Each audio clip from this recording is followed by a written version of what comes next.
Hello and welcome to this free online class about Sautillé bowing. My name is Henriette.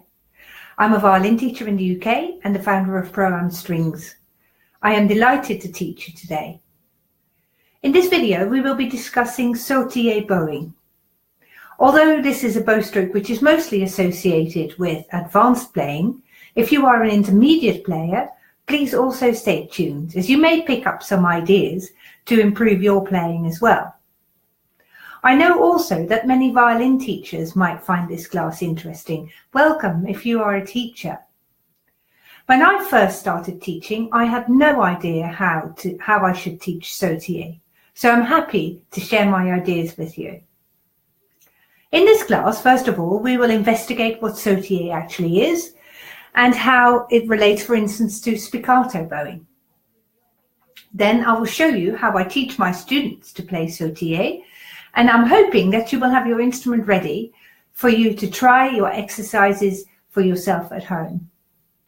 Finally, I will also give you some suggestions for repertoire which you might like to practice Sautillé.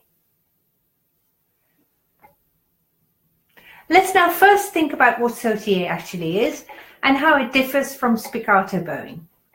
Both Sautillé and spiccato are bow strokes that are off the bow. They jump off the string, although the bow strokes are very different. Sautillé in French means jumping up and down or hopping, which sadly doesn't really clarify the difference between spiccato and Sautillé. Spiccare in Italian means to jump. According to Dunis, the difference between spiccato and Sautillé is more to do with speed. The demarcation point is where the crotchet equals metronome mark 100 for semiquavers. He says below this speed we can play spiccato, any faster, and we must use Sautillé, although Sautillé can also be played slower. The techniques of playing spiccato and Sautillé are very, very different. They both use the natural bounce of the bow, but in a different way. I would say that spiccato is the bow stroke that actually comes off the string, whereas Sautillé is perhaps more closely related to détaché in style. The bow bounces, though the hair stays mostly in contact with the string, and for that reason the mechanics of the bow strokes are totally different. When we learn Sautillé, first of all, we have to start by finding the correct bounce point of the bow. Every bow has a unique curve and taper to the stick, which means each bow bounces slightly differently from the next. And also, once you've found the correct bounce point, the place on the bow where you play might alter slightly again for the tempo and dynamics and character and style of the piece that you're playing. While spiccato is played at the balance point of the bow, Sautillé is played just above the middle of the bow. You can practice this by playing some very fast repeated notes above the middle of the bow and then moving the bow slightly towards the middle to find a place where your bow bounces the best. I'll let you try this for a minute, because when I was practicing this just to test it on the Facebook Live video, I noticed that this is too fast a bow stroke to play on video for you. It's just too fast. It doesn't come across very well, so apologies for that. And therefore I shall not be playing too much today. It just doesn't come across that well on this particular video. But do have a go and practice this for yourself. I'll wait a moment so you can try and put your bow down in the middle and play some very fast détaché bows, so that your bow goes to a Sautillé bowing. I'll show you this, but bear in mind the quality is not that good. It doesn't come across that well. So we're just going above the middle, and I'm just going to go super fast. I'm going on the D string.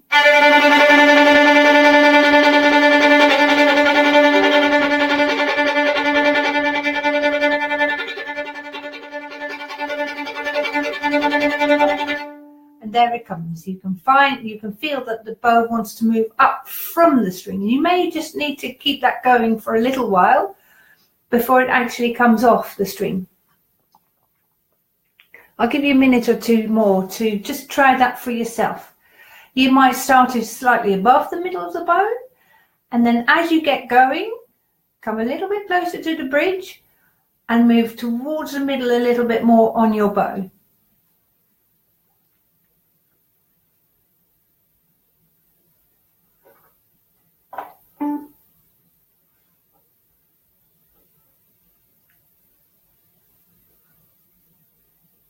Okay, now that's easier said than done, perhaps, and it may be that you got it going straight away, and it may be that it didn't quite work yet. Don't despair, please, because I'm going to tell you what you can practice with your hand to improve your sautillé as well. So put your bow and your violin in your other hand and keep your right hand free. And I want you to imagine that you've got something sticky on your hand, and you're going to shake it like that, as if you've got something yucky, and you go like that. You think, yuck, there's something on my hand, and you go like this. Okay? Just keep doing that for a little while, because this is the movement that I want you to recall in a moment. Okay? When you're happy with that, go back to your instrument and bow, and now try these repeated notes again on the D string, with your bow quite close to the bridge. We are quite close to the bridge because the strings are strung quite tight where they're just fixed to the bridge. And there, where the strings are very tight, you can just exert a little bit of pressure from your index finger into the bow there. Because what we want to do is we want to control the rebound of the bow. I would just let you try that for a bit. So start with the shaking and see if you can feel that feeling again. Go on to the D string again, quite close to the bridge, just above the middle of the bow.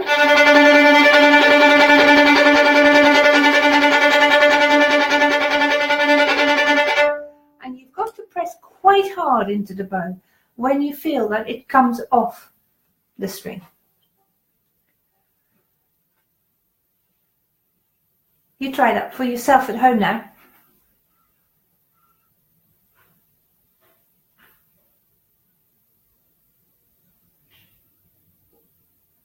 Okay, when you play back this video, you can try it again.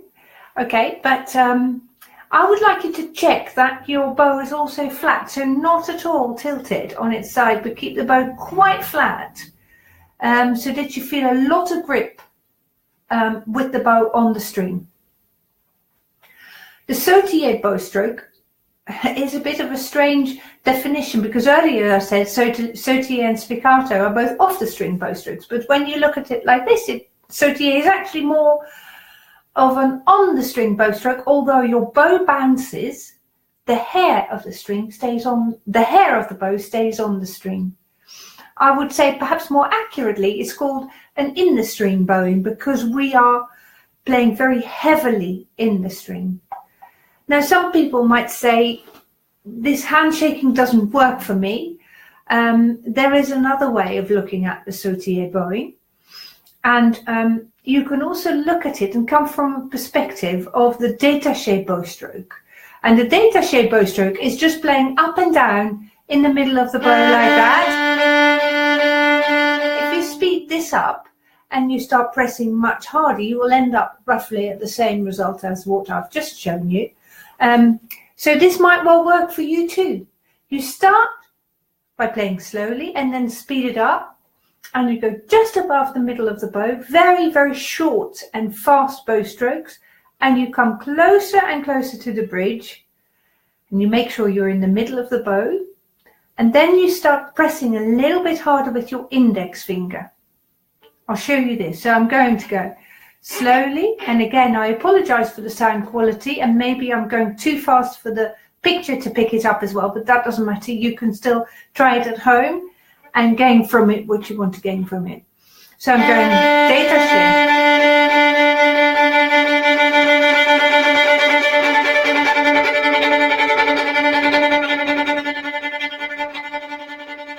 and there it comes off the string. As with so many different violin techniques, you want to be confident that it is the bow that can do the work for you.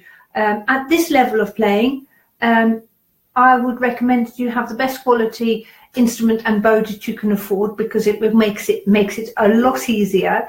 And I would say, if I practice, I will try this actually this week just to check if that is true, but I think it is true. If I practice this on my beginner instrument and beginner bow, it is so much more difficult to do. So the quality of your material is going to make a difference here at this level of playing. But you know, you want to be confident that your bow can actually come off the string and do a Sautillé bow stroke. And then with your correct technique that you have, it will come out even better. Someone I know recently said to me, spiccato is one of those bow strokes that you got to make happen. So you've got to work very hard and then it comes. But Sautillé actually is a bow stroke that you got to let happen. And that is so true. If your bow is able to do it, then with these ideas that I've just given you, it will work for you. When I teach my students Sautillé bowing, I'll take them through the steps that I've just shown you as well. And then I let them play Sautillé on scales first. So we're just playing the D major scale, and any scale that they're playing. It's easier if you just play 1 octave scale because you just cross 2 strings. I let them play Sautillé on scales first. And once they mastered that, I teach them Montes Chardas. There are a couple of really nice sections of Sautillé playing in there. And then we'll move on to the Kabalevsky concerto, which has some lovely, lovely sections in there where you can play Sautillé bowing, as well as Kreutzer 2. And Kreutzer 2 is one of those standard pieces that all my pupils learn it off by heart anyway. And then we can use it for Sautillé, but for many other bow strokes as well. And when you play Kreutzer 2, I'll give you an example here as well, and you might have the Kreutzer book at home and try it for yourself. I suggest you start by playing every note 4 times when you play it Sautillé, and then 2 times, and then eventually you can play every note once maybe. Okay, but start by playing repeated notes, Sautillé, okay? That would be very useful to get it going, and then once you get it going, it's a matter of sustaining it for longer periods of time. So after you've done Kreutzer 2, you might move on to the Roder studies. There's a couple of sections in there that you can play nice Sautillé bowing on. And then, of course, there's the Paganini Caprice. Check out number 16 in particular. That's got very good Sautillé passages in. But then you can practice Sautillé on any fast pieces that you come across. Once my students get the hang of the Sautillé, they just love applying it everywhere, even where it's not that appropriate, such as, for instance, the Mozart and Haydn concertos. But so long as you don't play it in public like that, it is great material to play Sautillé on those well-known pieces as well. I really hope that these ideas here have given you some ideas for practicing Sautillé and they've been useful for you. Of course, you have to bear in mind that every violinist and every violin and bow are slightly different. So if it doesn't work for you, please contact me. You can email me on info@proamstrings.com if you would like me to help you with some individual input into your playing. Maybe not just the Sautillé, but any other questions that you might have as well, you might ask them. If you want to have some specific input into your Sautillé playing, go on the Pro Strings website, find the Skype lessons and book some Skype lessons there, and I will help you get your Sautillé going. Thank you very much for watching. I look forward to seeing you soon. There is just a question that's coming in. Thank you for that. I will answer that as well. The question is, what tips do you have for going back to normal after Sautillé? That is a very good question. I will answer it for you here.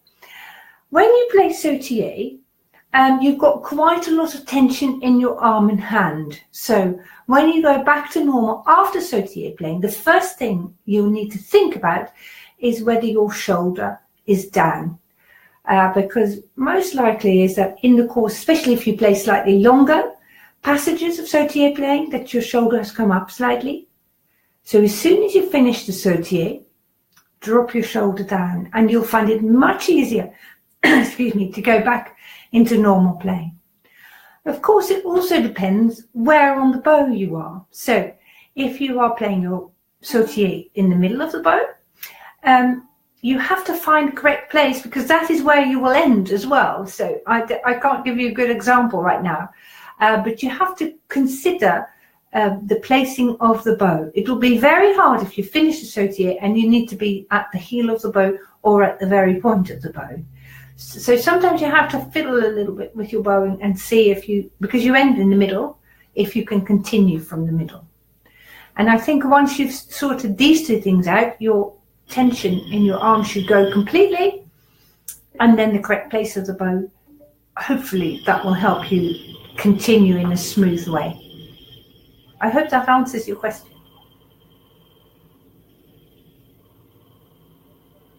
Thank you all very much for watching, and I look forward to seeing you soon.